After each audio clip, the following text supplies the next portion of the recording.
Good evening all बच्चों and welcome back to Turning Point Classes. बच्चों आज discuss करेंगे क्लास 9th का चैप्टर 6। उसमें टॉपिक है टॉपिक है पैरेलल एंड ट्रांसवर्सल लाइन। इससे पहले हम लेक्चर 10th में भी इसी को मैंने डिस्कस किया था। आज इसी का थोड़ा सा एक्सटेंडेड वर्जन में करूँगा।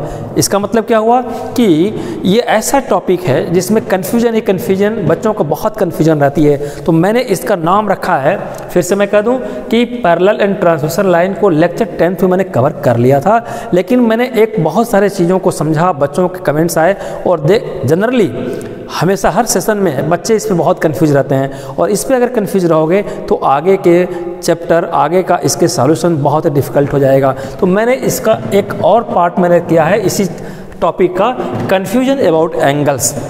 बेस हमारा यही होगा, इसमें बिल्कुल लस्सी बनाएंगे कि कहाँ कहाँ मेरे बच्चे कंफ्यूज होते हैं, वो सिर्फ कन्फ्यूजन को दूर करना है। ठीक है, चलिए स्टार्ट करते हैं। लास्ट चैप्टर में यू हैव रीड, क्या हम लोगों ने रीड किया था कि एंगल पैरेलल लाइन।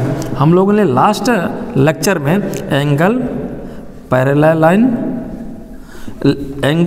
लाइन और ट्रांसवर्सल लाइन, ये सारी चीज़ों को हम लोगों ने स्टडी किया था।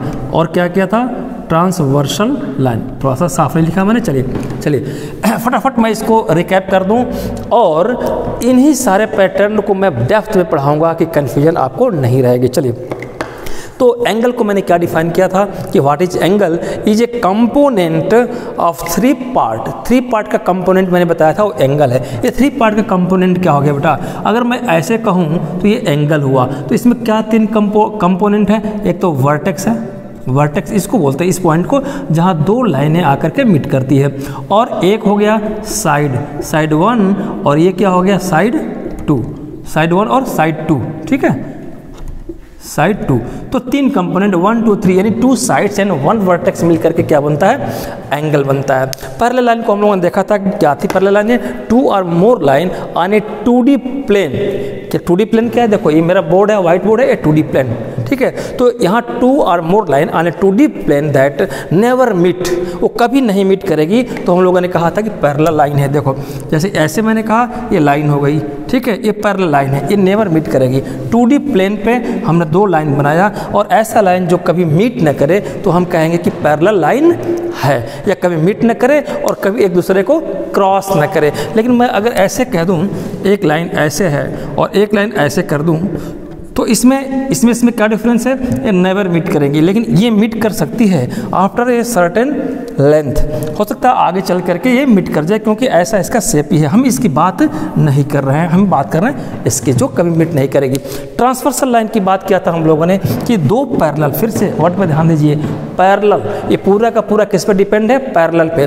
2 पैरेलल लाइन पे कोई तीसरी लाइन ऐसी हो जो कट कर दे 2 डिस्टिंक्ट पॉइंट पे पैरेलल लाइन को, तो इसको बोलते थे ट्रांसवर्सल लाइन।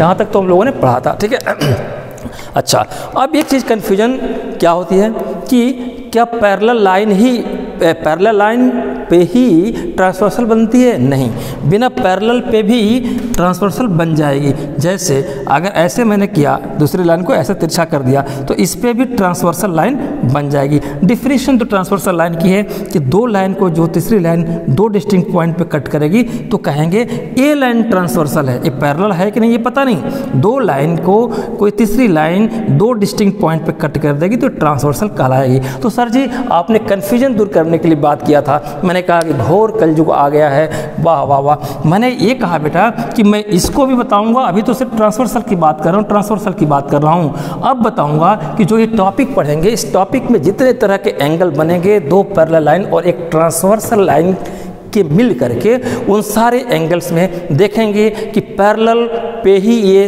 इनकी प्रॉपर्टीज आती है या नॉन पैरेलल पे आती है। ठीक है, चलिए तो अब हम आते हैं किस पे?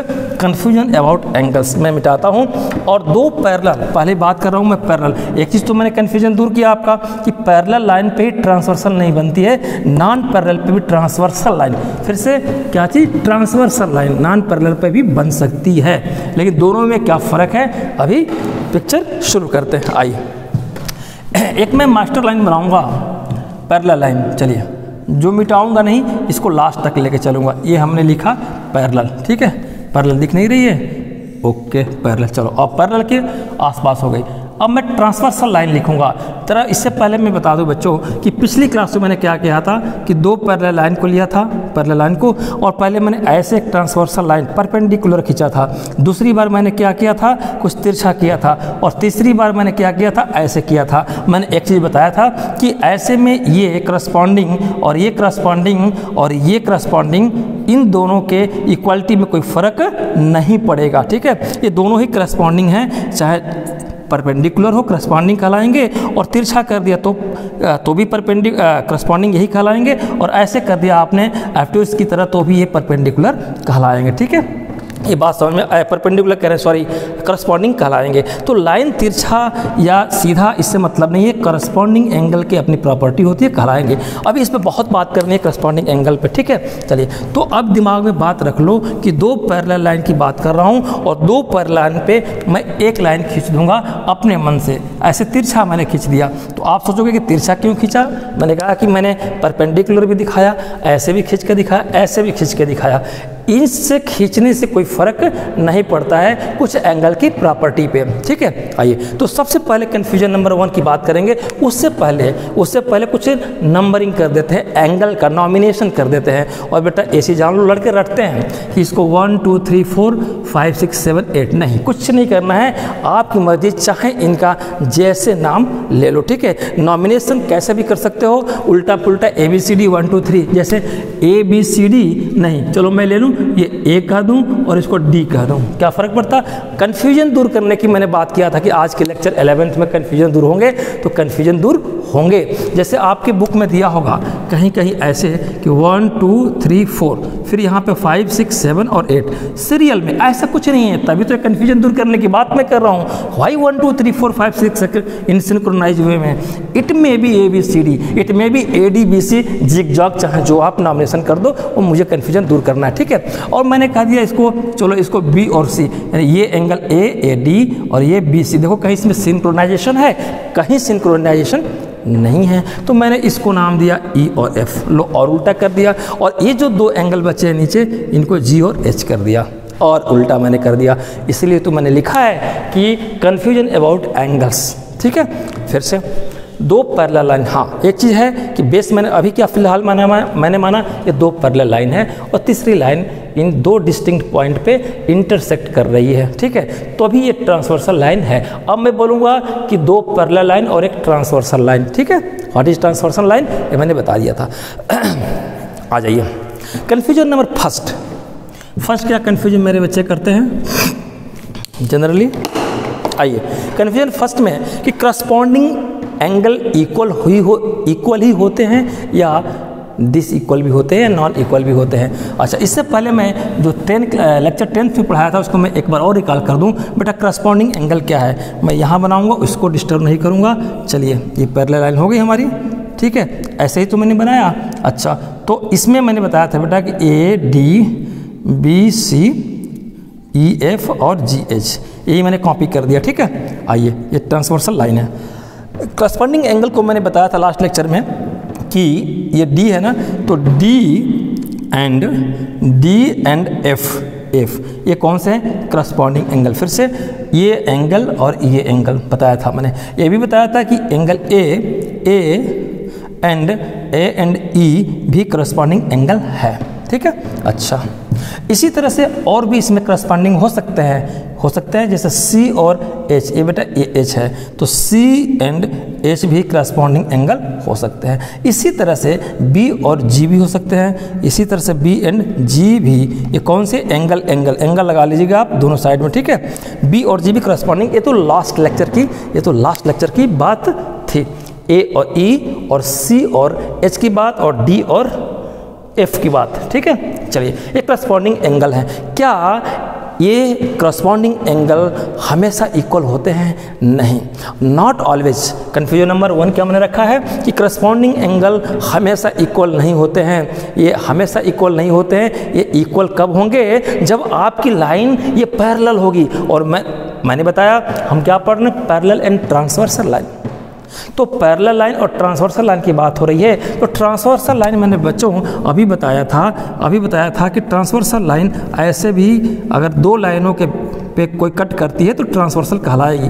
लेकिन हम जो बात कर रहे हैं करस्पॉन्डिंग एंगल की, तो करस्पॉन्डिंग एंगल इक्वल तभी होंगे जब ये दोनों लाइन पैरेलल होगी, इस तरह का नहीं होगा। तो कंक्लूजन क्या निकला और कन्फ्यूजन क्या दूर हुआ। Corresponding angle equal, not always equal, it may be non equal. ठीक है, ये कब, ये डिपेंड किस पे करता है, डिपेंड अपॉन, ये इक्वलिटी डिपेंड अपॉन किस पे करती है, डिपेंड दो चीज़ों पे डिपेंड करती है, किस पे, दो चीज़ों पे, कि जो ये लाइन है ये पैरेलल है या नॉन पैरेलल है। ठीक है, पैरेलल है ये या नॉन पैरेलल है, पैरेलल। अगर पैरेलल है तो ये जो करस्पॉन्डिंग एंगल जो मैंने बताया वो कैसे होंगे, ये इक्वल होंगे। और अगर नॉन पैरेलल है, इस तरह का है, तो करस्पॉन्डिंग एंगल क्या होंगे बेटा, देखो ये करस्पॉन्डिंग किसके होगा, इसके, तो ये दोनों आपस में इक्वल नहीं होंगे, not equal, because this both line is not parallel. ठीक है, ये पैरेलल नहीं है। फिर से ये भी करस्पॉन्डिंग और ये भी करस्पॉन्डिंग एंगल है, ये इक्वल नहीं होंगे कब, जब ये लाइन पैरेलल नहीं होगी। लेकिन जब ये लाइन पैरेलल हो जाएगी तो इक्वल हो जाएंगे। कन्फ्यूजन दूर हो गई आपकी, दूर हो गई। ठीक है, चलिए, तो ये हमेशा करस्पॉन्डिंग एंगल इक्वल नहीं होते, इक्वल वही होंगे जब ये दोनों लाइन पैरेलल होगी। और इक्वल कहाँ नहीं होंगे, जो ये नॉन इक्वल लाइन होगी, दो इक्वल नहीं होगी और एक ट्रांसवर्सल होगी। क्लियर, चलिए। कन्फ्यूजन नंबर 2 बहुत ही इंपॉर्टेंट है। करस्पॉन्डिंग एंगल में एक एक्सटीरियर एंगल होता है और दूसरा एक इंटीरियर होता है। अच्छा, करस्पॉन्डिंग एंगल पहचानने के लिए बच्चे हमेशा परेशान रहते हैं कि करस्पॉन्डिंग एंगल रटते हैं, कोई साइकिल से रटता है, कोई किसी तरह से रटते हैं। अच्छा, मैंने क्या बेटा बोला कि करस्पॉन्डिंग एंगल कौन होंगे, ये एंगल, यहाँ मैं समझा दूँ, ये एंगल और ये एंगल। ठीक, ये एंगल और ये एंगल। ठीक, अच्छा, कुछ मेरे हाथों पे आपने ध्यान दिया है, आपने मेरे हाथों पे ध्यान दिया है, नहीं ध्यान दिया है। ठीक है, आपने नहीं दिया है। चलिए, मैं थोड़ा बड़ा बताऊंगा, मिटा दूंगा। मैंने ये एंगल की बात किया और किस एंगल की बात किया, ये एंगल की। ये कौन से एंगल है, करस्पॉन्डिंग एंगल है। अच्छा, सिमिलरली इस एंगल को मैंने बात किया और इस एंगल को, ये भी करस्पॉन्डिंग है। और भी हो सकते हैं, ये एंगल और ये एंगल। अभी इनको समझो, एक चीज़ देखो, एक पैटर्न को देखो, ये दोनों पैरेलल लाइन है। अच्छा, पर तो ये एंगल और ये करस्पॉन्डिंग है बेटा। ये देखो, इस लाइन के ऊपर एंगल है, यानी कि ये पूरा हिस्सा कौन सा है, एक्सटीरियर है, ये एक्सटीरियर है। और बीच के जितने एंगल हैं, बीच के कितने एंगल हैं, ये बीच के ये एंगल, ये एंगल, ये एंगल, ये एंगल, ये दोनों पैरेलल लाइन के बीच के हैं, ये इंटीरियर है। तो एक चीज़ तो बिल्कुल कंक्लूजन साफ है कि जब हम करस्पॉन्डिंग एंगल लेते हैं, उसमें एक कौन सा होता है, इंटीरियर होता है। देखो, लाइन के ऊपर ए भी इंटीरियर, डी भी इंटीरियर। लेकिन जब मैंने कहा कि करस्पॉन्डिंग एंगल एक डी हो गया और एंड एक कौन सा हो गया, एफ। डी और एफ को मैंने करस्पॉन्डिंग कहा, तो डी कौन सा है बेटा, ये एक्सटीरियर है। देखो, एक्सटीरियर है। और एफ कहाँ पे है, इंटीरियर है, इंटीरियर। ठीक है, इसका मतलब ये हुआ कि कन्फ्यूजन नंबर 2 जहाँ बच्चे होते हैं वहाँ समझ लें कि एक जब करस्पॉन्डिंग एंगल में एक इंटीरियर होगा और एक्सटीरियर होगा। मैं पूरा लाइन नहीं लिखूंगा, मैं बोल दे रहा हूँ, एक एक्सटीरियर होगा एंड एक होगा इंटीरियर। इनको मिलाकर के क्या बनता है, करस्पॉन्डिंग एंगल बनते हैं। ठीक है, कन्फ्यूजन नंबर 2। ठीक, यहाँ बच्चे कंफ्यूज होते हैं। कन्फ्यूजन क्लियर हो गया कि करस्पॉन्डिंग एंगल में रटना नहीं है, ये ऊपर के एक्सटीरियर, ये बाहर, एक्सटीरियर मतलब बाहरी, ये बाहरी, ये हिस्सा के सारे अंदर के हैं। तो आप देखो, करस्पॉन्डिंग एंगल में हमेशा एक एक्सटीरियर होगा तो एक इंटीरियर होगा। इसी तरह से करस्पॉन्डिंग एंगल में यहाँ पे देख लो, अगर एंगल ए और एंगल ई की बात करो तो करस्पॉन्डिंग है, तो एक बाहरी हो गया, एक अंदर का हो गया। फिर सिमिलरली मैं रेड पेन का इस्तेमाल कर लूँ, और भी करस्पॉन्डिंग हो सकते हैं। जैसे इसकी बात करो, एक अंदर हो गया तो ये बाहर का, एक करस्पॉन्डिंग हो गए। इसका मतलब कि angle C and angle H भी करस्पॉन्डिंग होगा। इसी तरह से देखो, एक एंगल ये हुआ, एक ये, तो एक इंटीरियर ई इनके बीच का, एक अंदर का हो गया और एक बाहर का हो गया। तो angle B and angle G. ये सारे के सारे जो मैंने बताए कौन से हैं, करस्पॉन्डिंग हैं। ये तो लेक्चर 10 में पढ़े थे, लेकिन उसका मैंने थोड़ा सा कन्फ्यूजन दूर करने के लिए इसको किया। तो एक ये भी करेक्टर है कि करस्पॉन्डिंग एंगल हमेशा एक इंटीरियर होगा और एक एक्सटीरियर होगा, ठीक है। अब कन्फ्यूजन नंबर 3 मिटा दूं। कन्फ्यूजन नंबर 3, इस चैप्टर में, इस टॉपिक में कन्फ्यूजन बहुत बच्चे करते हैं, रटने की ज़रूरत नहीं है। आओ देखो ये कितना, इसकी सुंदरता देखो, इसकी ब्यूटी देखो। 2 लाइन और एक ट्रांसवर्सल लाइन है, इसमें कितने बड़ी कहानियाँ हो रही है, जिसमें 2 लेक्चर देना पड़ गया और आज उसका एक्सटेंडेड वर्जन भी देना मुझे पड़ गया, ठीक है। आइए अब मैं एक बात कहूँ, ये और ये लाइन, ये जितनी मैं कहानी बता रहा हूँ, जितने इसके करेक्टर खूबसूरती बता रहा हूँ एंगल्स की, ये तब जब दोनों लाइन पैरेलल होगी। ये हमेशा दिमाग में रखिए, दोनों लाइन पैरेलल हैं। और नॉमिनेट करने के लिए कोई क्राइटेरिया नहीं होती, जो नाम दे दो एंगल का, चॉइस इज योर्स, कोई सीरियल सीक्वेंस नहीं होता। अच्छा, करस्पॉन्डिंग एंगल आपने देख लिया। इसके बाद corresponding angle are located in same relative side position, same relative position, intersection of the transversal line. ये मैंने क्या बोला कि जितने करस्पॉन्डिंग एंगल होते हैं, देखो मैंने क्यों मिटाया, फिर उसी को लिखूंगा ताकि दिमाग में बैठ जाए। अब करस्पॉन्डिंग एंगल फटाफट बताओ, angle D and angle F, angle F. अच्छा, दूसरा क्या हो गया बेटा, अगर मैं बोलूँ एंगल ए, आप किसी भी सीरियल में लिखो एंगल ए और एंगल ई। एक हो गया एंगल सी और angle H, angle C and angle H. एक क्या होगा, एंगल बी और angle G, angle B and angle G. ये कौन से होंगे, ये करस्पॉन्डिंग एंगल हो गए, सी है करस्पॉन्डिंग एंगल। अच्छा, एक करस्पॉन्डिंग एंगल में एक चीज़ आपने देखा कि एक इंटीरियर होता है तो एक एक्सटीरियर होता है, एक इंटीरियर होता है, ये भी देखा। एक और इसकी खूबसूरती है, क्या खूबसूरती है कि जो करस्पॉन्डिंग एंगल होते हैं ट्रांसवर्सल लाइन के सेम साइड में सेम पोजीशन पे होते हैं। क्यों ना हो भाई, देखो डी और एफ को करस्पॉन्डिंग माना है ना, देखो डी और एफ ये ट्रांसवर्सल लाइन के दोनों एक ही साइड है। अच्छा, सी और एच को देखो, सी और एच ये करस्पॉन्डिंग है, दोनों इस ट्रांसवर्सल के एक ही साइड है। इसी तरह से ए और ई की बात करते हैं, ए और ई करस्पॉन्डिंग एंगल हैं, ट्रांसवर्सल लाइन के एक ही तरह है दोनों एंगल। और दूसरा बी और जी, बी और जी को देखो ट्रांसवर्सल लाइन के एक ही है। यानी कि अगर करस्पॉन्डिंग एंगल कोई 2 एंगल करस्पॉन्डिंग है तो चाहे लेफ्ट में होंगे दोनों या दोनों राइट में होंगे। इसका मतलब क्या कंक्लूजन निकला कि corresponding angles are located in same relative position of transversal line।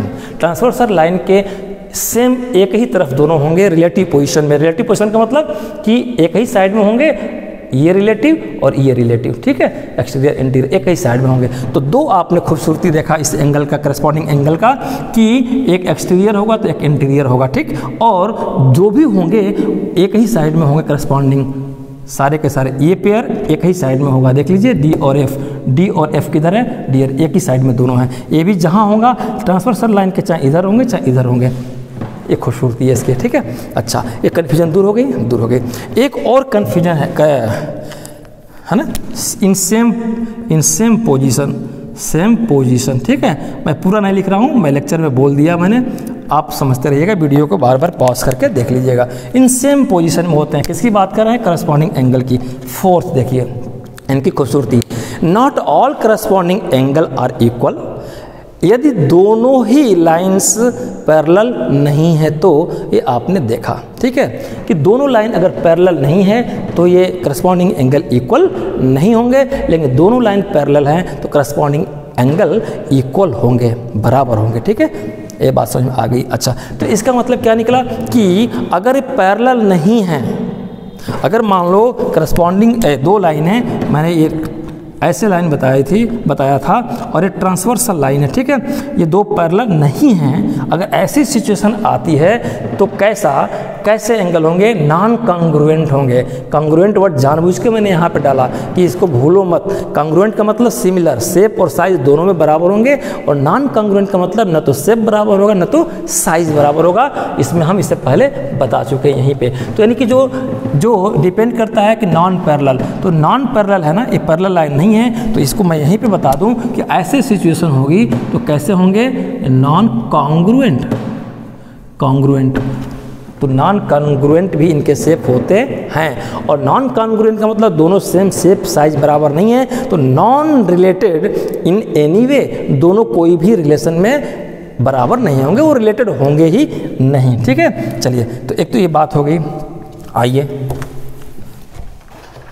तो एक बात हो गई कि एक कॉन्ग्रुएंट कब होंगे और ये नॉन कॉन्ग्रुएंट भी होंगे, ठीक ना, कॉन्ग्रुएंट भी होंगे। ये नॉन पैरेलल होगी, ऐसे लाइन होगी, ऐसे ट्रांसवर्सल लाइन होगी, तब तो ये हो जाएंगे। और कॉन्ग्रुएंट बराबर कब होंगे, जब इस तरह की होगी। कौन सी, ये दोनों पैरेलल लाइन होगी। ये तो एक कन्फ्यूजन दूर हो गई आपकी।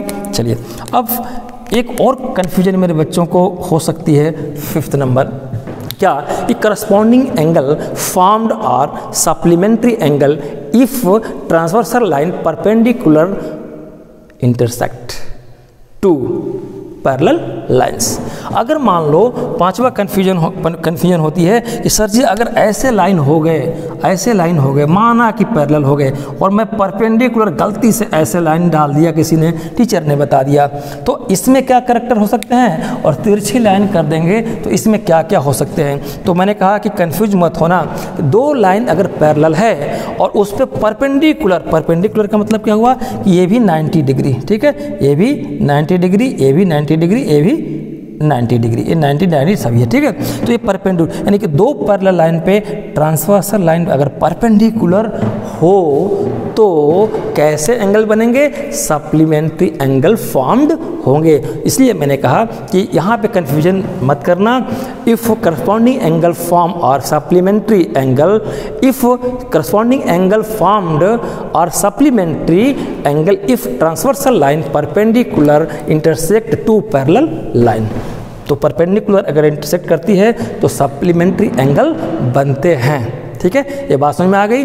वैसे सप्लीमेंट्री एंगल कौन होते हैं, सप्लीमेंट्री एंगल कौन होते हैं, वो एंगल जिनका कोई 2 एंगल का सम 180 डिग्री हो जाए। सप्लीमेंट्री एंगल कौन से होते हैं, जिनका 2 एंगल का सम कौन से हो जाते हैं, 180 डिग्री होते हैं। और यहीं पे बता दूं तो ये सप्लीमेंट्री है ना, अगर ए कहेंगे बी कहेंगे तो A plus B, angle A plus B कितना हो गया, 180 डिग्री। तो नॉन सप्लीमेंट्री कौन से होंगे, ये कौन से होंगे, सप्लीमेंट्री एंगल। और नॉन सप्लीमेंट्री एंगल कौन होंगे, जो 2 एंगल, जैसे मान लो कोई ऐसे एंगल हो जिनका सम कितना होगा, 90 डिग्री। फिर से सप्लीमेंट्री एंगल में 180 डिग्री होते हैं सम 2 एंगल का, और नॉन सप्लीमेंट्री एंगल में कितने होते हैं, 90 डिग्री का।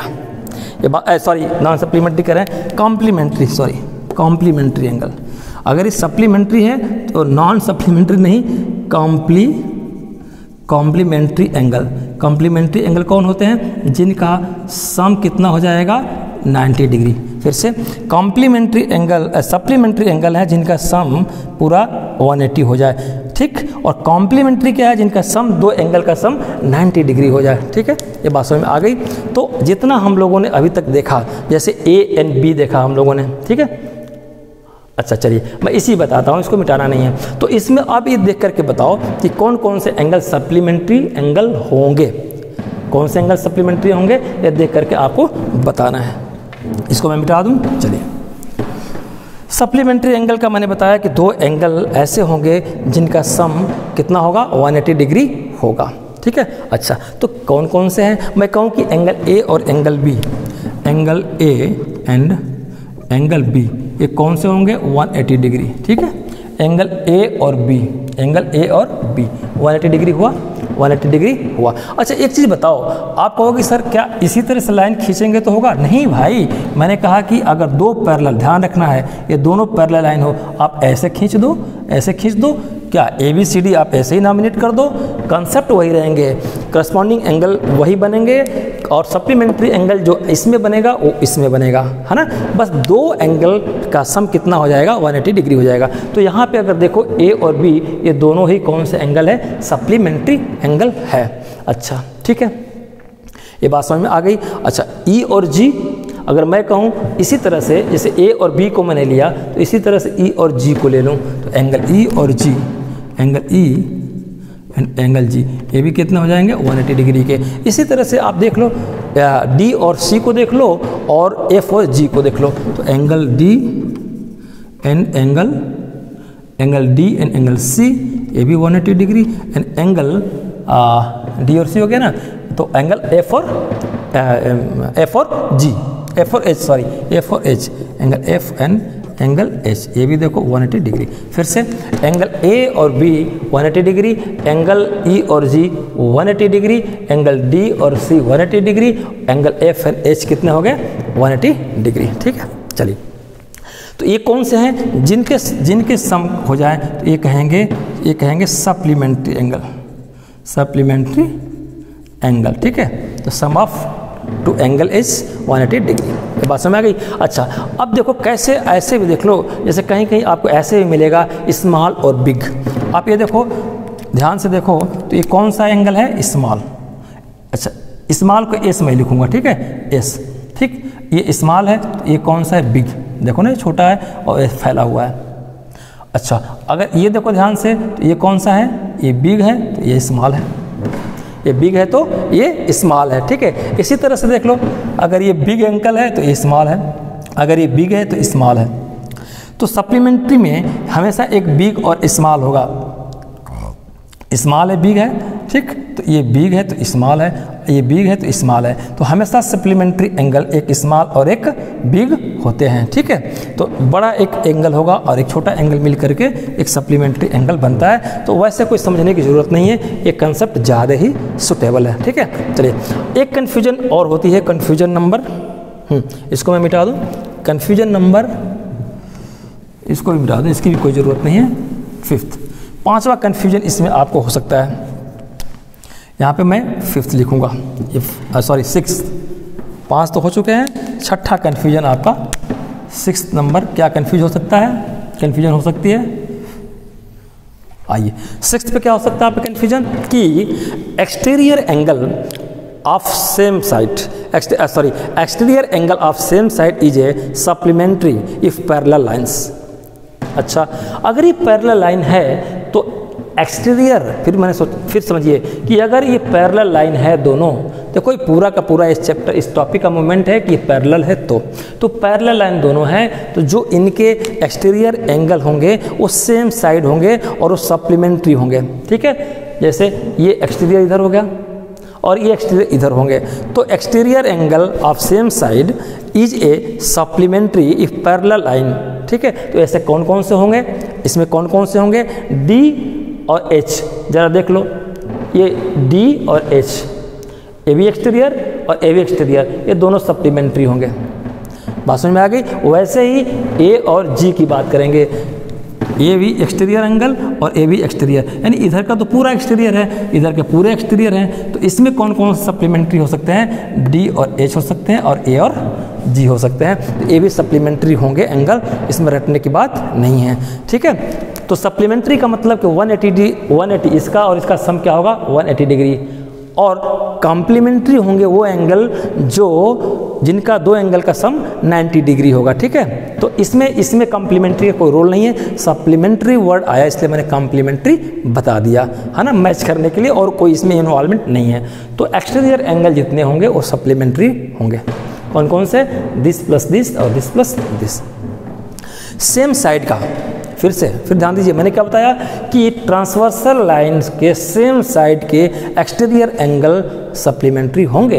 तो ये ट्रांसवर्सल लाइन है ना, और एक्सटीरियर, ट्रांसवर्सल लाइन के इधर भी एक्सटीरियर है, इधर भी एक्सटीरियर है, तो इधर कौन सा एक्सटीरियर है, ए और जी है, ये दोनों सप्लीमेंट्री होंगे। और इस ट्रांसवर्सल लाइन के इस साइड कौन से हैं एक्सटीरियर, ऊपर डी है और ये एच है, तो ये दोनों सप्लीमेंट्री होंगे। ये बात समझ में आ गई, सेम साइड की बात मैंने किया। अच्छा, तो सेम साइड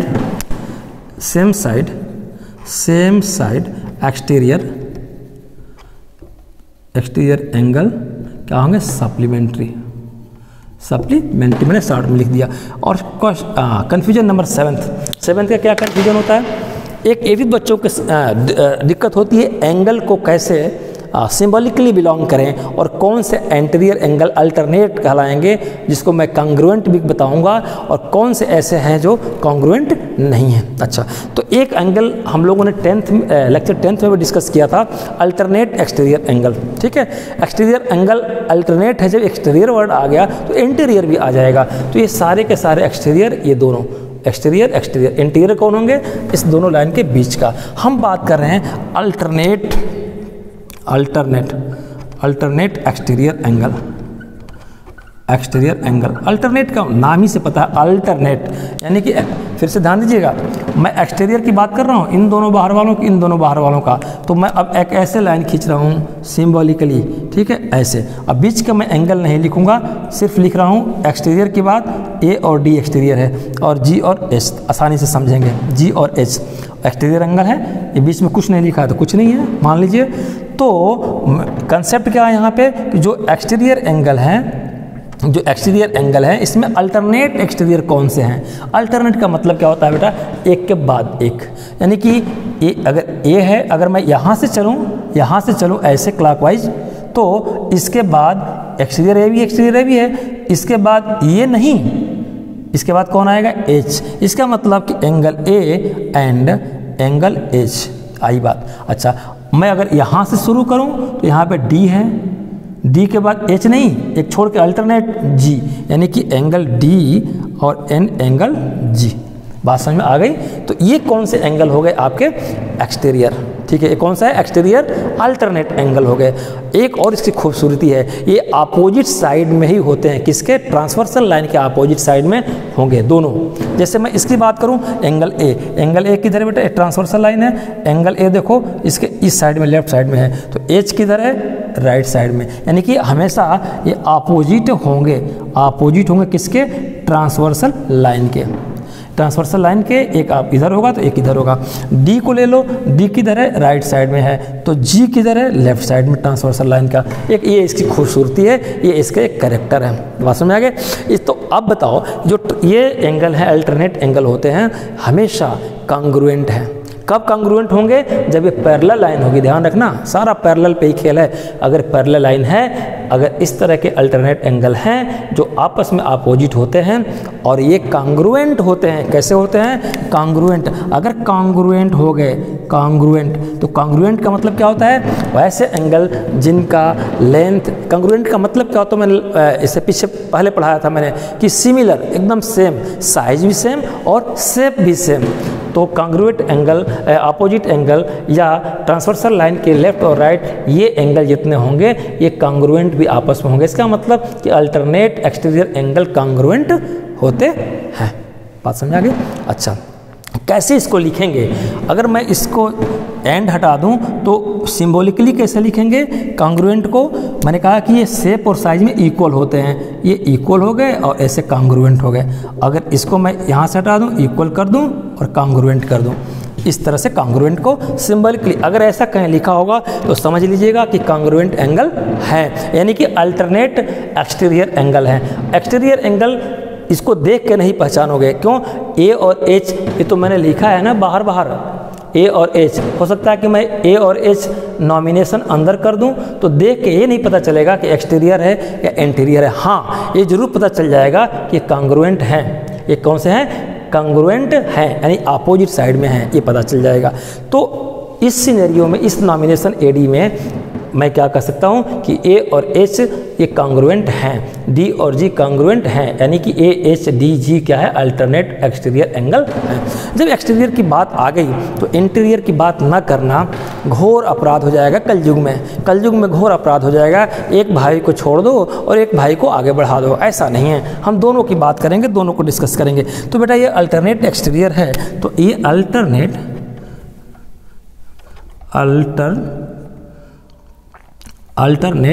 इंटीरियर एंगल भी होगा, अल्टरनेट इंटीरियर एंगल भी होगा।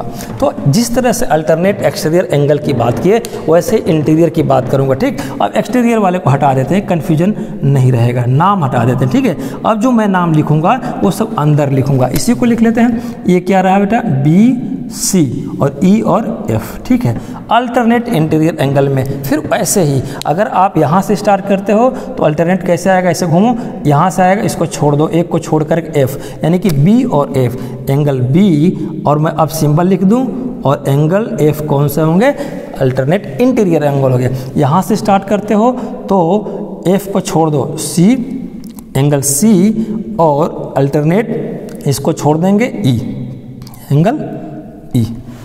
बी और एफ और सी और ई, ये क्या है? Alternate interior angle. और इस अल्टरनेट इंटीरियर एंगल ए भी अपोजिट साइड में ही होते हैं एक दूसरे के, किससे? ट्रांसवर्सल लाइन से। देख लो फिर, ट्रांसवर्सल लाइन है, एंगल बी है, बी लेफ्ट साइड में है, तो एंगल एफ किधर है? राइट साइड में है। एंगल सी अगर राइट साइड में है तो एंगल ई कहाँ पे? लेफ्ट साइड में है। तो ये भी कैसे होते हैं? अपोजिट होते हैं। अपोजिट होते हैं किससे? टीएल से, ट्रांसवर्सल लाइन से। और ये भी कांग्रुएंट होते हैं। ये भी कैसे होते हैं? ये कांग्रुएंट, ENT, कांग्रुएंट मतलब सेम में भी सेप और साइज में भी सेप। यानी कि 40 डिग्री के हैं तो 40 डिग्री के, 90 डिग्री के तो 90 डिग्री के, 60 डिग्री के तो दोनों 60 डिग्री के ही होंगे। ये कांग्रुएंट का मतलब है। अच्छा, अब एक चीज़ और बताओ, मैं एक पैरेलल लाइन खींचता हूँ, दो पैरेलल लाइन जो आपस में पैरेलल है, तो इसी को बना लेते हैं, इसी को बना लेते हैं पैरेलल लाइन। ठीक, अब इस पे हम नाम दे देते हैं एंगल का। कैसे नाम देंगे? इस कटिंग पॉइंट पे जो इंटरसेक्शन पॉइंट है, इसका नाम दे देते हैं और लाइन का। मान लो ABC मैंने दिया, यहाँ पे लिखा हमने A और इसको लिखा B और यहाँ पे C लिखा, यहाँ पे ABC। एक पैरेलल लाइन DEF बना दिया, दूसरे को D बना दिया, एक E बना दिया और एक F बना दिया, और इसको H और I बना लो। यहाँ पे I और यहाँ पे मान लो ये H है। ये पता नहीं क्यों नीचे लिख रहा हूँ, और इसका इंडिकेशन कैसे ऊपर है? लाइन की डिफिनीशन है, एक्सटेंडेड है ऊपर। ठीक है, चलिए, तो मैंने H बना लिया, I बना लिया। अब मैं आपसे पूछता हूँ कितने एंगल बने? HBA या ABH एक एंगल बना, HBC एक एंगल बना, ABE या DEB ये भी एंगल, बहुत सारे इसमें एंगल हैं। हम आपको बताना चाहते हैं कि कांग्रुएंस एंगल अगर कहीं लिखेंगे तो कैसे लिखेंगे, और कहीं लिखा होगा तो क्या समझेंगे। चलिए, अगर मैं कहूँ कि इसमें इस शेप में ये पैरेलल लाइन है, ये ट्रांसवर्सल लाइन है, इसमें कांग्रुएंट ABE किस एंगल का कांग्रुएंट होगा? ABE का कांग्रुएंट का मतलब इस शेप भी सेम हो और साइज भी सेम हो। तो यहाँ पे साइज किस चीज़ का है? एंगल का। शेप कैसा है? एंगल के साइड्स का। ठीक है, तो इसमें से बताओ, इसमें से कौन कौन से कांग्रुएंट एंगल होंगे? तो ABE और DEI, ABE और DEI कैसे होंगे? एंगल ABE, और मैं लिख सकता हूँ ऐसे ऐसे, और एंगल DEI, एंगल DEI ये कैसे हैं? कांग्रुएंस है, कांग्रुएंस एंगल है, सेम साइज और सेम शेप। एक एंगल ABE, एक एंगल क्या है? ABE और BEF, ABE, फिर से समझिए, ABE मैंने इस एंगल की बात कर रहा हूँ, और BEF ये भी आपस में बराबर होंगे, यानी कांग्रुएंस होंगे। तो एंगल ABE और ऐसे एंगल BEF, एंगल BEF ये भी कांग्रुएंस एंगल कहलाएंगे। ठीक है, कांग्रुएंस एंगल कहलाएंगे।